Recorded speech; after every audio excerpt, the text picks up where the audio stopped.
Madam President,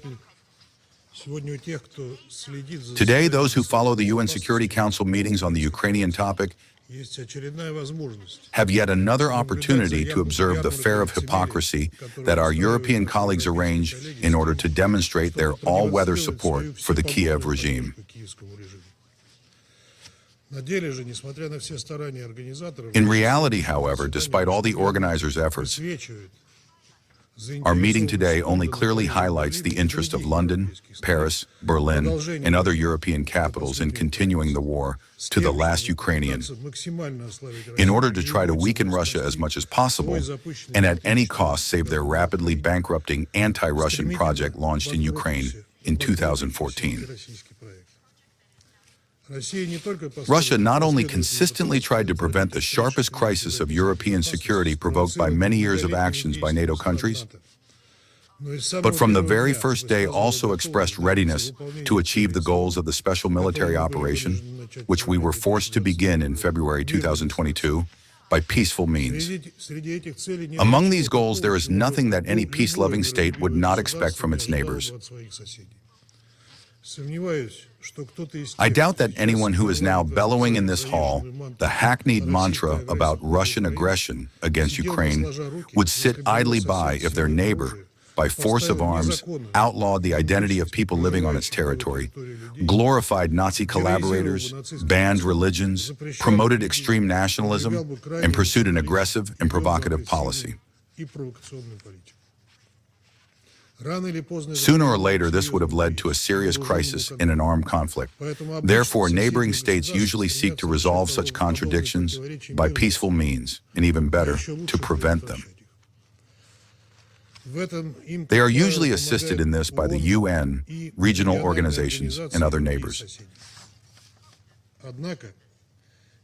However, through the efforts of Western states, this scheme did not work in relation to Russia, despite our many-year consistent warnings about the approaching crisis.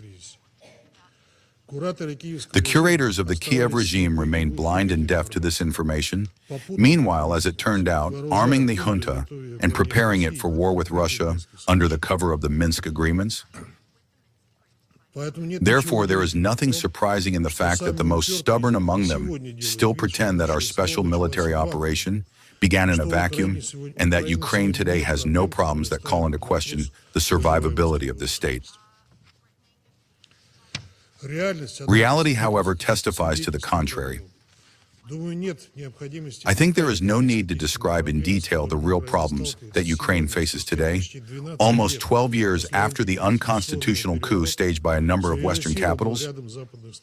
Even Western mass media, which for many years preferred to remain silent, are reporting on this today. After tectonic corruption scandals, which entailed a series of high-profile resignations, the former comedian and his European sponsors are trying with all their might to pretend that the Kiev little prince himself knew nothing about the criminal schemes being implemented. By all possible means, the truth is also being hushed up about the repressive and authoritarian system that had been formed in Ukraine for years, which led to the emergence of thousands of political prisoners. And what other country in the world can boast a legislative ban on the language spoken by the majority of its population and unprecedented persecution of a millennia-old canonical faith in the Orthodox Church? And since when in Europe, which boasts its democratic values, have such actions come to be considered normal? The Kiev regime has brought its country not only to poverty and civil war, but has also turned Ukraine into a bargaining chip in the geopolitical confrontation between the West and Russia. For these criminal mistakes and miscalculations, Ukrainians have already paid a horrifying price, but they are being forced to pay even more, with men who do not want to fight being caught on the streets and thrown into a senseless, fratricidal meat grinder. Can any of the initiators of this meeting clearly formulate why Ukrainians are being forced to fight against their will, when there are quite realistic proposals for a long-term and sustainable settlement of the Ukrainian conflict on the table, on which our American colleagues are painstakingly working? What do the European curators of Ukraine hope to achieve when they perfectly understand the truly catastrophic situation for this state on the battlefield? After all, history relentlessly testifies that each new proposal for Ukraine turns out to be much worse than the previous one, not to mention the hundreds of thousands of senseless losses that this country suffers because of the criminal actions of its leadership. Madam President, by forcing Ukrainians to fight and to reject the conditions of peace offered to them, the European curators of Kiev are, of course, not concerned at all with the fate of this state or with its dignity. All of that is fairy tales for pink ponies or guppy fish, as they aptly say in the Ukrainian blogosphere. The task of London, Paris, and Berlin is to win time and prepare for a war with Russia, a mad idea which NATO, and especially EU Brussels, is today trying to turn into almost the only ideology that unites European states and distracts their populations from the socio-economic and political problems that have worsened as a result of the mistakes and miscalculations of their own leadership. The European politicians, driven insane by their Russophobia and by their own powerlessness, are not troubled by the fact that Russia threatens no one, and that it is they who are spinning up the topic of a future war, consistently ignoring calls for dialogue and for finding solutions to the accumulated problems in the field of European security. Calls that are now coming not only from Moscow but also from Washington. Are all these Macron, Starmer, Merz, von der Leyen, and Kallas really ready, following Ukraine, to sacrifice the future of European children to their own ambitions?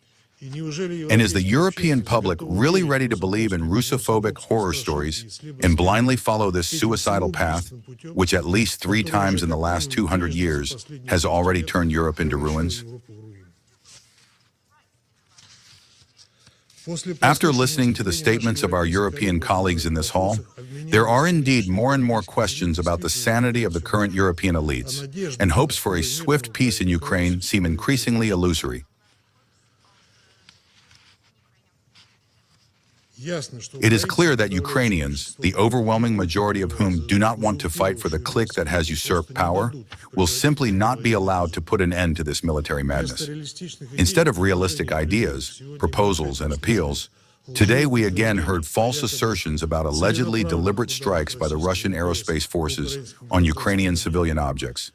Although everyone in Ukraine knows that homes, hospitals, schools, and kindergartens, if they suffer at all, do so solely because of the actions of the Ukrainian air defense placed in residential neighborhoods in violation of international humanitarian law. And of course, none of the organizers of today's meeting said anything about the fact that it is Zelensky who is pushing for and expanding strikes on energy and transport infrastructure, for which he regularly receives painful responses. But instead, we once again heard fables about supposedly kidnapped Ukrainian children by Russia, for which the Ukrainian side still cannot present any proof. The truth, however, is that against the backdrop of claims about thousands of Ukrainian children allegedly located in Russia, Kiev, in reality, after our persistent requests, was able to provide data on only 339 children, information on many of whom, after checks were conducted, was not confirmed. In other words, the children topic is nothing more than a false propaganda campaign through which they are trying in Europe to manipulate public opinion and demonize Russia. In this sense, it is no better than the disgusting staging in Bucha, the claims of Russia's involvement in which neither Ukraine nor its Western curators have been able to confirm with evidence.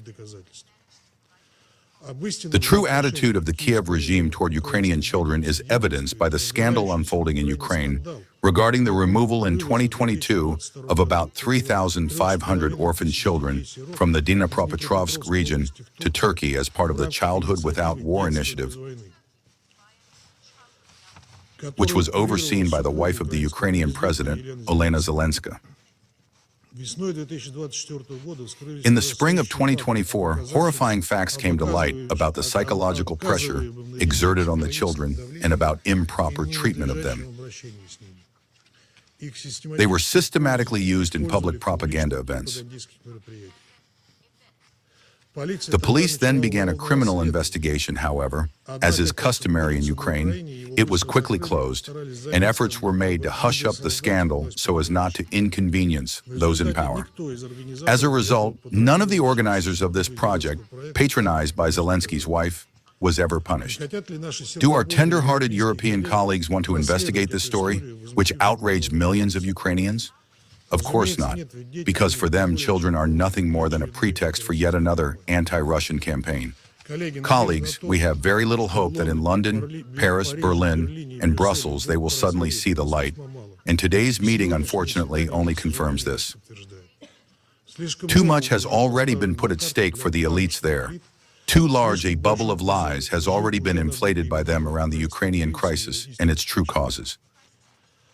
However, it should be remembered that not only the ambitions and complexes of European Russophobes may be at stake, but also the fate of the entire world. For an armed conflict between Russia and Europe, which the latter is so persistently striving for, is unlikely to remain local.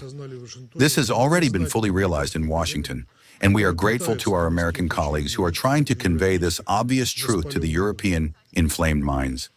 We are convinced that all those who truly value the ideals of peace, cooperation, and good neighborliness, that is, everything that in Europe has already been forgotten in the anti-Russian frenzy, must join these efforts. I think today no one has any doubt that Russia will achieve the goals of the special military operation in any case. The only question is whether this will happen by military or diplomatic means. We once again reaffirm that we prefer the latter. However, due to the subversive actions of the European hawks, we still do not see serious prerequisites for this. Thank you for your attention.